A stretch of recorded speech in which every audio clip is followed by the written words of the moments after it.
Programme نماز محمدی پڑھنا سیکھیے۔ آج انشاءاللہ ہم نماز جمعہ کے بارے میں آپ کو بتائیں گے کہ اس کو کیسے پڑھا جاتا ہے اور اس کی کیا اہمیت ہے۔ تو آئیے شروع کرتے ہیں۔ سورہ جمعہ میں اللہ سبحانہ و تعالیٰ فرماتے ہیں، مومنو، جب جمعے کے دن نماز کے لیے اذان دی جائے تو اللہ کے ذکر کی طرف لپکو اور خرید و فروخت ترک کر دو، اگر سمجھو تو یہ تمہارے حق میں بہتر ہے۔ پھر جب نماز ہو چکے تو زمین میں پھیل جاؤ اور اللہ کا فضل تلاش کرو، اور اللہ کو بہت بہت یاد کرتے رہو تاکہ کامیاب ہو جاؤ۔ نماز جمعہ ہر مسلمان مرد پر جو مقیم، عاقل، بالغ اور آزاد ہو واجب ہے۔ خود رسول صلی اللہ علیہ وآلہ وسلم نے بنفس نفیس پابندی کے ساتھ ادا کیا اور اس کے چھوڑنے والوں پر سخت ناراضگی کا اظہار کیا۔ چنانچہ اللہ کے نبی صلی اللہ علیہ وآلہ وسلم نے فرمایا، خبردار لوگ، جمعہ تم لوگ چھوڑنے سے باز آ جاؤ، ورنہ اللہ سبحانہ تعالیٰ ان کے دلوں پر مہر لگا دے گا، پھر یہ غافلوں میں سے ہو جائیں گے۔ ایک اور حدیث میں آیا ہے کہ جو شخص سستی اور کاہلی میں 3 جمعے چھوڑ دے، اللہ سبحانہ وتعالیٰ اس کے دل پر مہر لگا دے گا۔ ہفتے کے 7 دنوں میں ایک دن کا اسلامی نام ہے جمعہ۔ یہ دن مسلمانوں کے لیے بہت اہمیت کا حامل ہے۔ اس جمعے کے دن کو اللہ سبحانہ وتعالیٰ نے مسلمانوں کے لیے عید کا دن قرار دیا ہے، اور عید وہ والی عید نہیں جو ہم مناتے ہیں۔ اللہ سبحانہ تعالیٰ نے اس کو عبادت کے طور پر عید کا دن کہا ہے، اور اس میں ایک ایسی گھڑی ہے، جمعے کے دن ایک ایسی گھڑی ہے جس میں اللہ سبحانہ وتعالیٰ مسلمانوں کی گئی دعاؤں کو رد نہیں کرتا۔ تو انشاءاللہ اس ویڈیو میں آپ کو وہ بھی بتائیں گے۔ تو اس میں ایک مسئلہ اور بھی سامنے آیا ہے کہ آپ نے اپنا کاروبار پورے دن کے لیے نہیں بند کرنا، لیکن جب نماز ہو جمعے کی تو اس کی تیاری کے لیے آپ نے اپنی تجارت کو چھوڑ کر غسل کر کے اچھی طرح اور جو ہے نماز کے لیے مسجدوں کی طرف دوڑنا ہے، کیونکہ حدیث میں آیا ہے، حضرت ابو ہریرہ سے روایت ہے کہ اللہ کے نبی صلی اللہ علیہ وسلم نے فرمایا، جب جمعے کا دن ہوتا ہے تو مسجد کے ہر دروازے پر فرشتے ہوتے ہیں، اور وہ مسجد میں پہلے آنے والے کو پہلے لکھتے ہیں اور اسی طرح آنے والوں کی فہرست ترتیب وار تیار کرتے ہیں، یہاں تک کہ جب امام خطبہ دینے کے لیے بیٹھتا ہے تو وہ اپنا رجسٹر کو بند کر لیتے ہیں۔ اور جمعے کی نماز پڑھنے کے لیے آنے والوں کی فہرست فرشتے کچھ اس طرح بناتے ہیں۔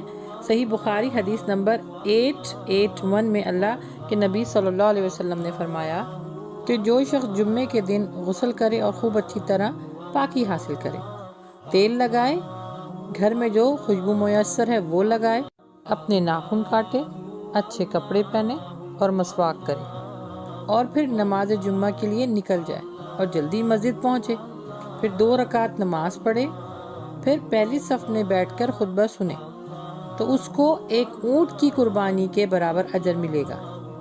جو دوسرے نمبر پر آیا ہے اس شخص کو گائے کی قربانی دینے کا اجر ملے گا۔ جو تیسرے نمبر پر آیا ہے اس کو ایک سینگ والے مینڈے کی قربانی دینے کا اجر ملے گا۔ جو چوتھے نمبر پر آیا ہے اس کو ایک مرغی قربان کرنے کا اجر ملے گا، اور جو 5ویں نمبر پر آیا ہے جو مسجد میں داخل ہوا ہے تو اس کو ایک مرغی کے انڈا صدقہ دینے کے برابر اجر ملے گا۔ اسی طرح یہ فہرست فرشتے مکمل کر لیتے ہیں، اور جیسے ہی خطبہ شروع ہونے لگتا ہے فرشتے اپنے رجسٹر کو بند کرتے ہیں اور خود بھی خطبہ سننے میں مشغول ہو جاتے ہیں۔ تو کوشش کریں جس کو اونٹ کی قربانی دینے والا اجر چاہیے تو وہ جمعے کی نماز کے لیے سب سے پہلے صف میں جا کے بیٹھے۔ ایکچولی جمعے کا دن مومنوں کے لیے عید کے دن کا حیثیت رکھتا ہے۔ اس بابرکت اجتماع کے موقع پر اللہ سبحانہ و تعالیٰ کی عبادت کے علاوہ وسیع پیمانے پر لوگ جمع ہوتے ہیں، اور خطبہ جمعے میں کیے گئے وعظ اور نصیحت کو سن کر انسان کا دل اللہ سبحانہ و تعالیٰ کی طرف اور رغبت حاصل کرتا ہے۔ اچھا، اس میں ایک مسئلہ اور بیان کرتی چلوں کہ جب خواتین اگر جمعے کی نماز کے لیے مسجد جائیں تو وہ خوشبو لگا کے نہ جائیں، کیونکہ ان کا خوشبو لگا کے جانا حرام ہے۔ اور جمعہ پڑھنا اجتماع کے ساتھ مردوں کے لیے فرائض میں آتا ہے، لیکن خواتین کے لیے اگر وہ پڑھتی ہیں تو اچھا ہے، اگر وہ گھر میں رہ کے بھی نماز پڑھ لیتی ہیں تو ان کو انشاءاللہ اجر ضرور ملے گا۔ جمعے کے دن کا جو خطبہ ہوتا ہے اس کی بہت اہمیت ہے، کیونکہ اس دن نہ صرف انسان بلکہ فرشتے بھی بیٹھ کے اس خطبے کو غور سے سنتے ہیں۔ تو ہمیں چاہیے کہ ہم جمعے کے خطبے کو بہت غور سے سنیں، کیونکہ اس میں ہمارے لیے بہت احکامات اور نصیحت ہے۔ اب یہ جان لیتے ہیں کہ جمعے میں کون کون سے کام کرنے والے ہیں، جیسے کہ غسل کرنا، تیل لگانا، خوشبو لگانا، اور اگر ہو سکے تو مسواک کا بھی استعمال کرنا۔ اس کے بعد سورہ کہف پڑھنا۔ اس کے بعد جمعے میں جو پڑھا جانے والا درود شریف ہے اس کی بھی بہت بہت اہمیت ہے۔ اللہ کے نبی صلی اللہ علیہ وسلم نے فرمایا، دنوں میں سب سے بہترین دن جمعے کا ہے، اور اس دن مجھ پر جو زیادہ سے زیادہ درود بھیجے گا تو اللہ سبحانہ و تعالیٰ اس کو میرے سامنے پیش کریں گے۔ تو دیکھیے یہاں بھی جمعے کی اہمیت درود کے حوالے سے کتنی بتائی گئی ہے کہ وہ درود آپ صلی اللہ علیہ وسلم کے سامنے پیش کیا جاتا ہے۔ اللہ سبحانہ تعالیٰ نے آپ صلی اللہ علیہ وسلم کو شفاعت کا حق عطا فرمایا ہے، بلکہ جمعے کے علاوہ عام دنوں میں بھی اللہ کے نبی صلی اللہ علیہ وسلم کے اوپر خوب درود بھیجا کریں۔ اب آخر میں وہ گھڑی جان لیجئے جب اللہ سبحانہ و تعالیٰ ہر کسی کی دعاؤں کو سنتا ہے۔ حضرت ابو ہریرہ سے مروی ہے کہ رسول مقبول صلی اللہ علیہ وسلم نے جمعے کے دن کا ذکر کرتے ہوئے فرمایا، اس میں ایک گھڑی ہے، جو مسلمان بندہ اس گھڑی کو ایسی حالت میں پائے گا کہ وہ اس میں کھڑا نماز پڑھ رہا ہوگا تو جو کچھ بھی اللہ سے مانگے گا وہ اس کو ضرور دے گا۔ اور آپ صلی اللہ علیہ وسلم نے ہاتھ کے اشارے سے وہ گھڑی کا انداز بتایا کہ وہ اتنی تھوڑا سا ٹائم ہوتا ہے، اور یہ حدیث ابو داؤد میں مکمل طور پہ آپ کو ملتی ہے کہ وہ جو گھڑی ہے جو تھوڑی سی ہاتھ کے اشارے سے بتائی وہ عصر کے بعد کی ہے، یعنی عصر کی جو آخری ٹائم چل رہا ہوتا ہے وہ بہت تھوڑا سا ٹائم ہوتا ہے، اس وقت جو شخص جو بھی دعا مانگے گا حلال، اللہ سبحانہ و تعالیٰ ضرور قبول فرمائیں گے۔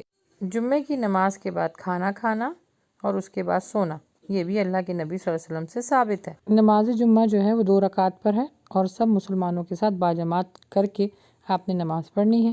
پھر نماز جمعہ میں جب اس سے پہلے خطبہ ہو رہا ہو، خاموشی سے خطبہ سنیں، کیونکہ خطبے کے دوران گفتگو کرنا حرام ہے۔